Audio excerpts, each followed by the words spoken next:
October 27th, 2023, Netanyahu's support for Hamas backfired. Scott Horton and Connor Freeman. Intifada.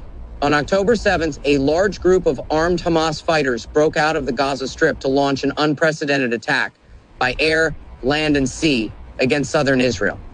Thousands of rockets were launched, military bases as well as kibbutzim were targeted and briefly seized. During the operation dubbed Al-Aqsa Flood, over 1,000 people were slaughtered, including hundreds of military personnel and innocent civilians. In order to secure concessions such as the release of thousands of Palestinian prisoners held by the Israeli authorities, more than 200 prisoners, including some soldiers, were taken back to Gaza to be used as bargaining chips amid Israel's then impending relentless airstrikes. Roots. What could be behind such violence? Israel has occupied the Palestinians in the West Bank, Gaza Strip, and East Jerusalem since their victory against neighboring states in the Six-Day War of June 1967, 56 years, longer than the Soviet Union occupied Eastern Europe. The so-called Palestinian Authority, PA, is trained and supported by Tel Aviv, London, and Washington, not the people. Essentially trustees in an Israeli prison, the PA is not a sovereign state of any kind. The people of Palestine live under foreign military occupation. Gaza, on the other hand, is a concentration camp, which measures only 25 miles in length and 5 miles in width, making it one of the most densely populated areas in the world. Crammed inside the camp are 2.3 million Palestinians, including refugees from the initial ethnic cleansing campaigns at the establishment of the State of Israel in 1947-1948, along with their descendants. If the PA are trustees in the minimum security prison of the West Bank, Hamas, the armed Islamist militia which rules the Strip, are the worst gang that took over the maximum security prison when the warden and his men retreated to the outer perimeter.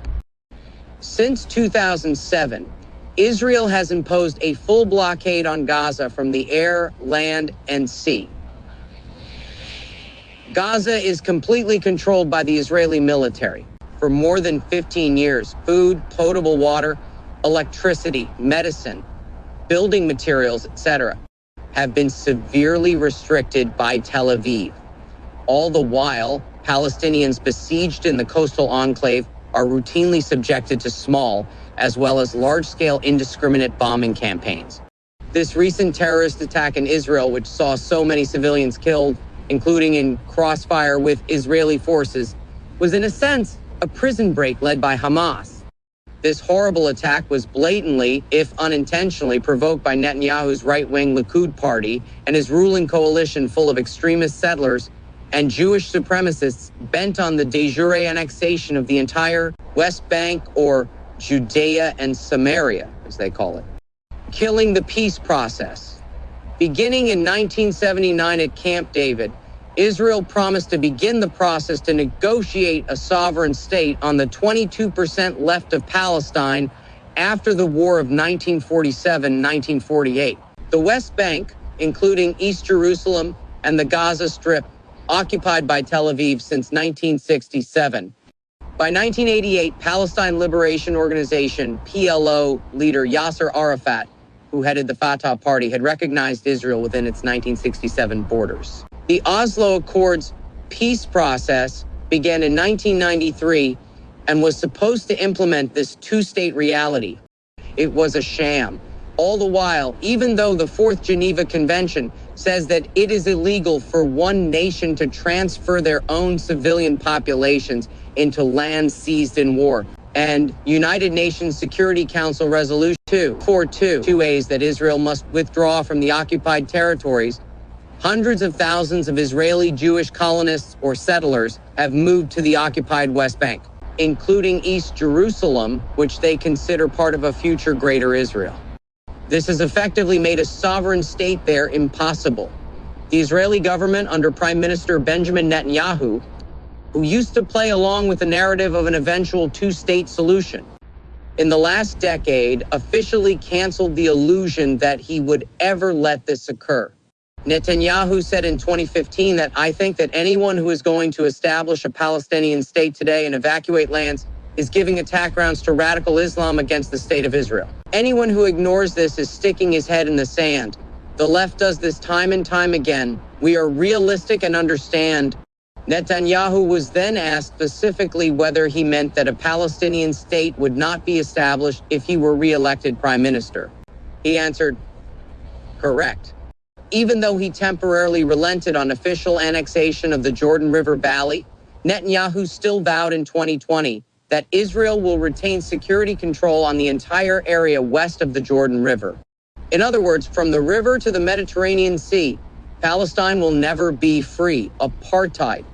This is why the Israeli human rights group B'Tselem, joined by Human Rights Watch and Amnesty International, finally came out in 2021-2022 after the 40-year illusion of independence someday instead of freedom today had finally crumbled and officially declared that Israel was an apartheid state. Former President Jimmy Carter warned that if Israel did not let the Palestinians go, they would be stuck in this apartheid corner. So did former Prime Minister and Defense Minister Ehud Barak and former Prime Minister Ehud Olmert. Even Marine Corps General James Mattis, later Donald Trump's Secretary of Defense, said the same. If the whites of 1960s Jim Crow Mississippi had said, we will not end segregation and our two-tiered rule of law, but we will let northern Mississippi become an independent black nation someday instead, but then they never did that. That would be where Israel-Palestine is right now. Western liberals, regulated by the Israel lobby, have mostly just paid lip service to the two-state solution while Israel created facts on the ground. With the ever-expanding settlements relegating Palestinians to non-contiguous Bantustans, cut off from each other by the massive separation wall and networks of checkpoints run by Israeli occupation forces. Hamas, Israel's strategic ally. There is no reason to think Hamas is secretly controlled by Israel, but their seemingly antithetical interests are in fact closely aligned and serve each other's purposes. As Brian McGlinchey, Andrew Higgins, Richard Sale, and others have exhaustively detailed, for decades, Israel has provided Hamas and its precursors with both direct and indirect financial support. Originally born out of the Egyptian Muslim Brotherhood, the right-wing Islamist movement was seen by Israeli leadership as an instrument to undercut the dominant opposition to the occupation, Arafat's secular leftist and nationalist PLO.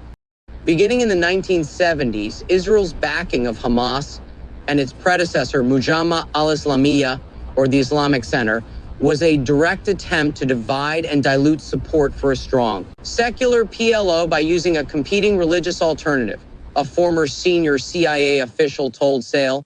According to U.S. intelligence officials speaking with Sale, funds for the movement came from the oil-producing states and directly and indirectly from Israel. In the early 1980s, the Islamist movement began radicalizing. This was precipitated by the rise of the Shiite militia Hezbollah in opposition to the Israeli invasion and nearly two-decade occupation of southern Lebanon, as well as the overthrow of the Shah Reza Pahlavi, the CIA-installed dictator in Iran, and the subsequent founding of the Islamic Republic in 1979. The group known today as Hamas, or the Islamic Resistance Movement, was officially founded in 1987 and flourished during the first Intifada, or violent uprising against the occupation in Palestine.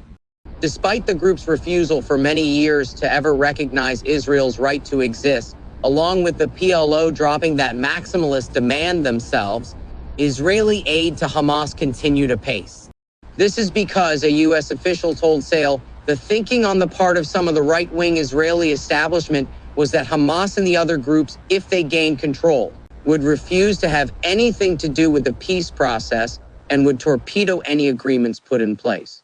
Indeed, Hamas condemned the PLO as traitors for going to the negotiating table with Tel Aviv in an attempt to work out a two-state solution. As Higgins later wrote in the Wall Street Journal, when it became clear in the early 1990s that Gaza's Islamists had mutated from a religious group into a fighting force aimed at Israel, particularly after they turned to suicide bombings in 1994, Israel cracked down with ferocious force.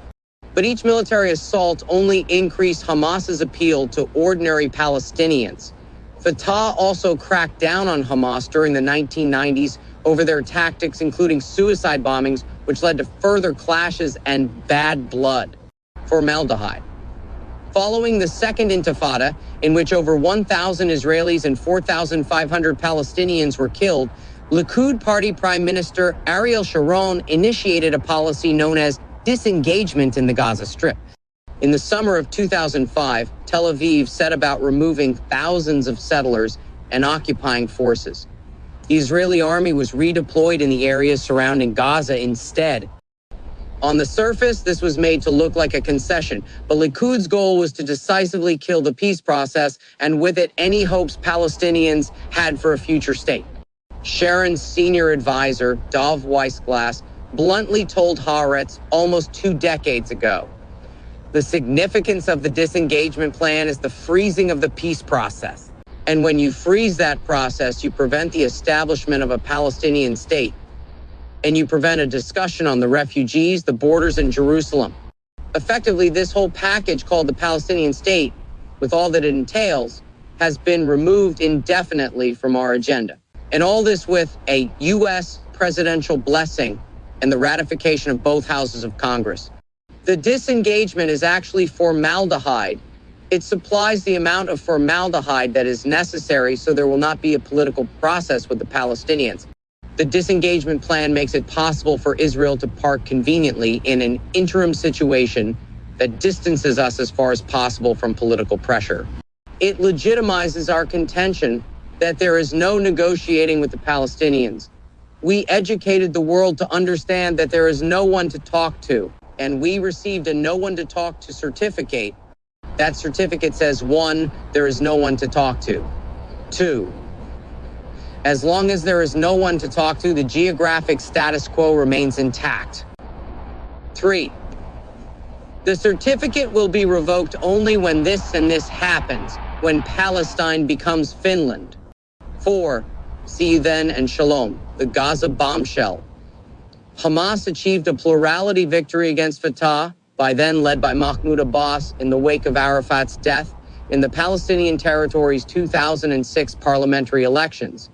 But before a coalition government could be instituted based on the results, George W. Bush and his neocon retinue, displeased with the results of the democratic election they had encouraged, attempted a coup supporting Fatah against Hamas. As David Rose reported in Vanity Fair, this outlet has obtained confidential documents since corroborated by sources in the U.S. and Palestine, which lay bare a covert initiative. Approved by Bush and implemented by Secretary of State Condoleezza Rice and Deputy National Security Advisor Elliot Abrams to provoke a Palestinian civil war. The plan was for forces led by Mohammed Dahlan, Fatah's longtime resident strongman in Gaza, and armed with new weapons supplied at America's behest, to give Fatah the muscle it needed to remove the democratically elected Hamas-led government from power. But the secret plan backfired, resulting in a further setback for American foreign policy under Bush. Instead of driving its enemies out of power, the U.S.-backed Fatah fighters inadvertently provoked Hamas to seize total control of Gaza. The Israelis have then used their control of the Strip to justify the blockade and the rest of Tel Aviv's illegal collective punishment policies. Military Intelligence Director Amos Yadlin commented on June 13, 2007, that Israel would be happy if Hamas took over Gaza because the IDF could then deal with Gaza as a hostile state. He also dismissed Iran's influence over Hamas. As long as they don't have a port, it's something Israel can handle, Yadlin remarked. Collective punishment. Ever since the siege was imposed, the fact that the Palestinians in Gaza voted for Hamas years ago is predictably trotted out to justify Israel's wars against the Palestinians trapped in the enclave. Gaza has no air defense, army, navy, or air force to speak of, but thousands of Palestinian civilians have been killed amid these canned hunts. But half of the population in Gaza, approximately 1.15 million people, are children who were no more than toddlers if they had even been born when Hamas won in 2006. Even then, the Islamists only won a plurality of the votes, not a majority in any single district. The U.S.-Israeli-Egyptian Fatah failed coup ended any power sharing. There was never another election, and popular sovereignty and collective guilt over bad opinions or votes are myths anyway. Likud talking about supporting Hamas. As Israeli journalist Meron Rappaport and historian Adam Raz, among others, have extensively chronicled, this result of a divided and conquered Palestine, with Gaza under the control of Hamas terrorists, is exactly what Likud wanted. Likud spokesman Jonathan Urich, one of Netanyahu's media advisors, bragged that one of Netanyahu's key successes was disconnecting Gaza from the West Bank, both politically and conceptually. Netanyahu basically smashed the vision of the Palestinian state in these two places. Some of the achievement is related to the Qatari money reaching Hamas each month. Netanyahu has previously dispatched high officials, such as Mossad chief Yossi Cohen, to Doha, begging the Qataris to keep funneling money into Hamas's, as Avigdor Lieberman, the former defense minister, put it. At times, this money would enter the strip in suitcases full of millions of dollars at a time. As Haaretz's Amos Harel wrote back in November 2018, the criticism suffered by Netanyahu over the weekend was earned fair and square. The photos of $15 million in cash from Qatar entering the Gaza Strip in suitcases cast a ridiculous light on his repeated claims of being tough on Hamas. In reality, Netanyahu is conducting indirect negotiations with Hamas, though he and his government religiously refuse to confirm this. The Qatari cash, which will help preserve Hamas's hold on Gaza, could not have entered without his approval. From 2012 to 2018, Doha provided more than $1 billion to Hamas, hundreds of millions per year, with Tel Aviv's green light. Among other things, this money was used to fund education, healthcare, and aid, including through the UN, pay government salaries and purchase fuel. Distel Atbarian, former Minister of Information and current Likudnik member of the Knesset, defended the policy this way.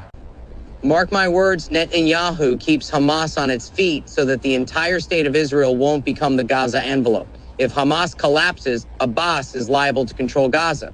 If he will control it, voices from the left will arise advocating negotiations and a diplomatic settlement in a Palestinian state, including in Judea and Samaria, the West Bank. Later, she reiterated this point. If Hamas crumbles, Abbas may rule Gaza. If he rules it, voices on the left will encourage a Palestinian state in Judea and Samaria as well. To his is the real reason Netanyahu doesn't annihilate Hamas. Everything else is bullshit. Gershon Hakohen, a major general in reserves, as well as an associate of Netanyahu, said, "We need to tell the truth. Netanyahu's strategy is to prevent the option of two states, so he is turning Hamas into his closest partner. Openly, Hamas is an enemy. Covertly, it's an ally." Hakohen elaborated further on the strategy, stressing that instead of taking out Hamas, Netanyahu prevented Abbas's plot to establish a united Palestinian state. "We need to take advantage of the situation of separation between Gaza and Ramallah. This is a top Israeli interest, and it is impossible to understand the campaign in Gaza without understanding this context." Hakohen oversaw disengagement policy in 2005. That same year, former Prime Minister Barak, Netanyahu's own former defense minister, presciently warned that Likud's strategy could blow back onto Israeli citizens, particularly those living near the besieged Gaza Strip. Netanyahu's strategy is to keep Hamas alive and kicking, even at the price of abandoning the citizens of the South in order to weaken the PA in Ramallah. Barak confirms that Netanyahu's goal was keeping the South on a constant low flame. The purpose was to support Hamas to weaken the PA and avoid any sincere negotiations toward a future Palestinian state.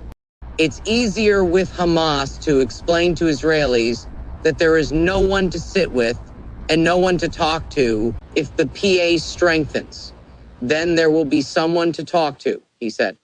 Also using an analogy about playing with fire, Prime Minister Netanyahu himself boasted to members of his party in the Knesset that he could reliably control the backdraft created by his strategy.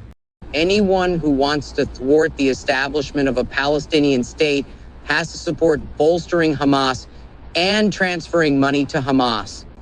This is part of our strategy to isolate the Palestinians in Gaza from the Palestinians in the West Bank. It's impossible to reach an agreement with them. Everyone knows this, but we control the height of the flames. Bezalel Smotrich, leader of Israel's religious Zionist party and the current finance minister, was even more explicit. When asked by an interviewer about the danger of Hamas, Smotrich replied, "The PA is a liability and Hamas is an asset." On the international playing field in this game of delegitimization, think about for a second. The PA is a liability and Hamas is an asset. It's a terrorist organization. Nobody will recognize it. Nobody will give it status at the ICC, International Criminal Court, and nobody will let them push resolutions at the UN, causing us to need an American veto. I'm not sure at all that given the current situation, given the current fact that the central playing field we're playing in is international, Abu Mazen Abbas is costing us serious PR or political casualties, and Hamas in such a situation would be an asset. I don't think we need to be afraid of Hamas. Likud MK Galit Distal Atbarian approvingly wrote, "We must say this honestly. Netanyahu wants Hamas on its feet, and he is ready to pay almost any incomprehensible price for this. Half the country is paralyzed. Children and parents are suffering from post-trauma. Homes are blown up. People are killed. A street cat holds a nuclear tiger by the balls." Yonatana Orish, who is a Likud campaign manager and an advisor to Netanyahu, agreed. Netanyahu succeeded in disconnecting between Gaza and Judea and Samaria, and effectively shattered the vision of a Palestinian state in these two areas. Part of the achievement is linked to the Qatari money that comes to Hamas every month. Erez Tadmor, another Likud campaign advisor, wrote in support of the prime minister's policy. The preferred strategic reality for Israel is to maintain the split between Fatah and Hamas. The ideological fragmentation is inherent in the nature of the organizations. The geographic split is a consequence of PA rule in the Palestinian Authority and the Hamas coup in Gaza. This split between Abu Mazen's Palestinian Authority and Hamas's Gaza is optimal for Israel. This way we can hit Hamas in Gaza, and we are not required to retreat to the lines of Auschwitz due to the danger of a Hamas coup in the West Bank. There is a reality that is even better than just a geographical split between West Bank Fatah and Gaza Hamas. The situation where Fatah controls the West Bank from a position of weakness in which its dependence on Israel is increasing, and Hamas controls Gaza from a position of weakness and its ability to harm Israel is limited. To his is exactly the situation we are in strategically in the Palestinian arena. The Palestinians are divided and weakened. Fatah is weak in the West, Hamas weak in Gaza. Do you want better than this? Move to Tuscany. You will have a few years of peace until the barbarians arrive there too. The only thing that the brawlers who want to run and conquer Gaza at the cost of hundreds of deaths would have achieved if they had managed to impose their position was the worsening of Israel's strategic situation, and not its improvement. You don't even understand what the Machiavellian Netanyahu achieved. An arrangement was made with Qatar, which began sending hundreds of millions of dollars to the Hamas leadership with Israeli approval. The insider told me that Bibi was convinced that he would have more control over Hamas with the Qatari money, let them occasionally fire rockets into southern Israel, and have access to jobs inside Israel than he would with the Palestinian Authority. He took that risk. This cavalier attitude was shared by commanders within Israel's apartheid army, who were admonished by their lookouts that there was unusual activity near the border prior to the October 7 attack. As the Jerusalem Post reported, as questions remain about how Israel failed to thwart Hamas's assault, IDF lookouts told N12 on Monday that they had repeatedly warned their commanders of unusual incidents along the border, but were ignored. "A day before everything happened, I saw people with maps," said one lookout to N12. They were looking at the fence and pointing at it. "I told everyone, listen, something is going to happen. I see them planning things. I noticed that something was different on the front. I even told the person next to me in jest, listen, they're going to storm our post. It just looked different. The lookout added that despite her warnings, her commanders discounted her concerns, telling her Hamas is just a bunch of punks, they won't do anything. Such chutzpah, the Netanyahu doctrine. For decades, the policies of the Arabian monarchs and neighboring Sunni Muslim states had been that they would not permanently normalize relations with Israel until the Palestinians finally got their independent state. But President Donald Trump's son-in-law, Jared Kushner, figured that the American people could afford the king's price. Bahrain got F-16, UAE was promised F-35s. Sudan got their debts rolled over onto American taxpayers, and Trump recognized Morocco's theft of northern Western Sahara. All of this was in exchange for their abandoning the Palestinians and recognizing Israel under the so-called Abraham Accords. Manama even signed defense cooperation and security agreements with Tel Aviv and Washington because, after all, the Accords are a thinly veiled foundation for a regional military coalition led by the U.S. and Israel eyeing Iran. They were in the middle of negotiating with Saudi Arabia when the current round of killing broke out.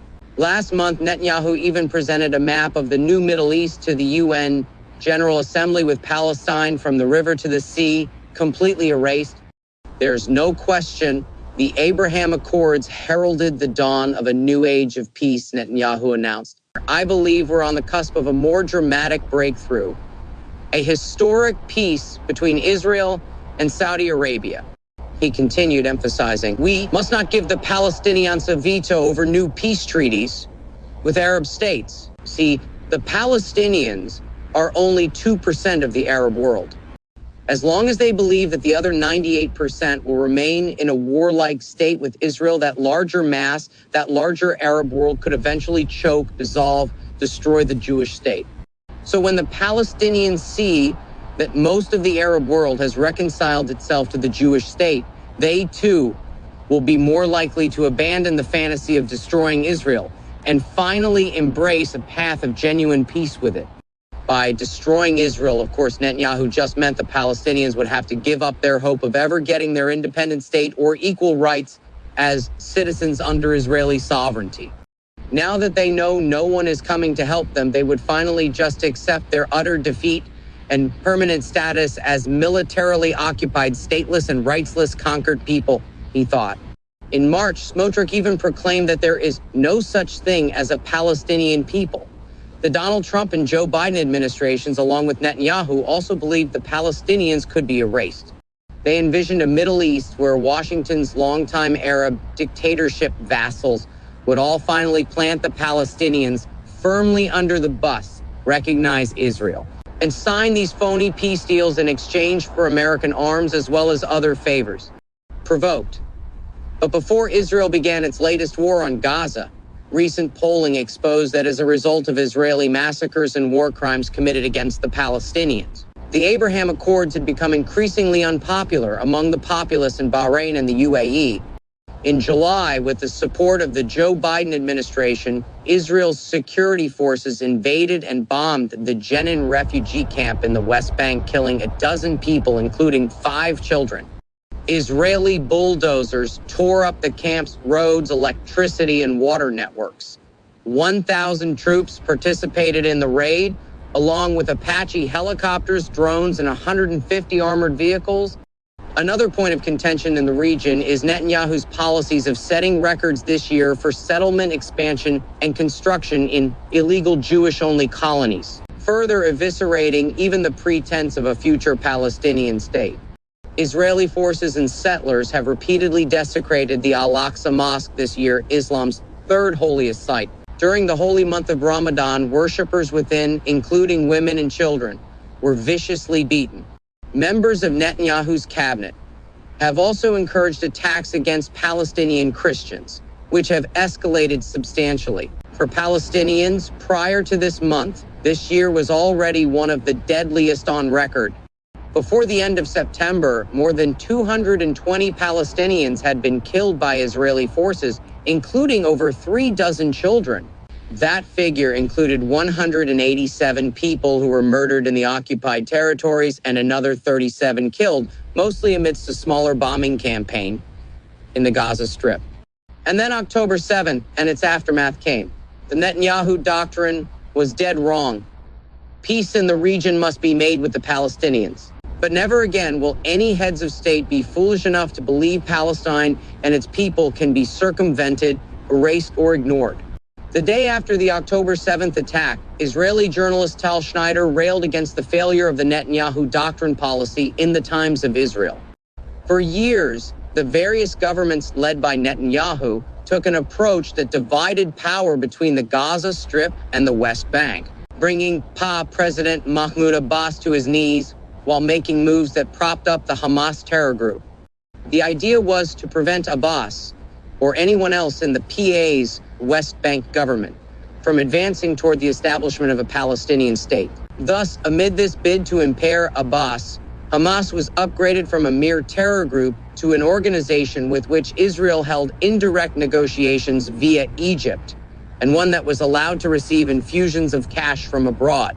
One thing is clear, the concept of indirectly strengthening Hamas while tolerating sporadic attacks and minor military operations every few years went up in smoke.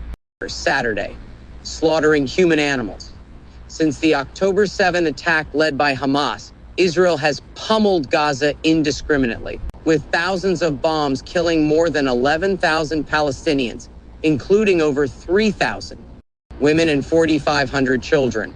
Concurrently, in the West Bank, over 180 Palestinians have been killed by settlers and Israeli occupation forces, including 44 children. On October, foreign ministers from Jordan, Saudi Arabia, Oman, Qatar, Kuwait, Egypt, along with Abraham Accords signatory states, the UAE, Bahrain, and Morocco, published a joint statement condemning Israel's collective punishment against the Palestinians in Gaza. The diplomats implored the UN Security Council to implement a ceasefire immediately, as now more than half of all residential units in the enclave are said to have been obliterated. After 35 straight days of bombing, Mondoweiss reported, Israel ramps up its attacks on Gaza hospitals, where thousands are seeking refuge. 260 people killed in Gaza in span of 24 hours. Several Gaza City hospitals are surrounded by Israeli forces and fear the worst.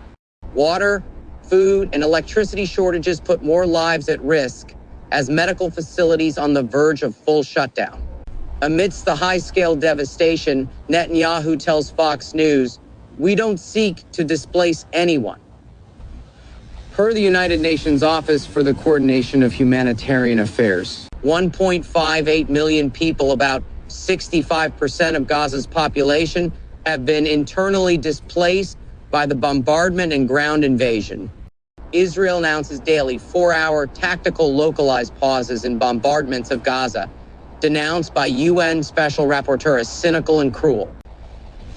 U.S. indicates concern for diplomatic impact of its support of Israel as diplomatic cables warn the country is losing the Arab public for a generation. Death toll rises in the West Bank. The death toll of Palestinian civilians in Gaza may soon skyrocket, as Tel Aviv has cut off Gaza's food, water, electricity, and medicine while increasingly targeting hospitals with airstrikes and ground attacks. According to Al Jazeera, 198 medical staff have now been killed and 87 ambulances damaged. 21 out of 35 hospitals are out of service in Gaza, and 51 out of 72 primary medical care facilities are out of operation as a result of the Israeli onslaught.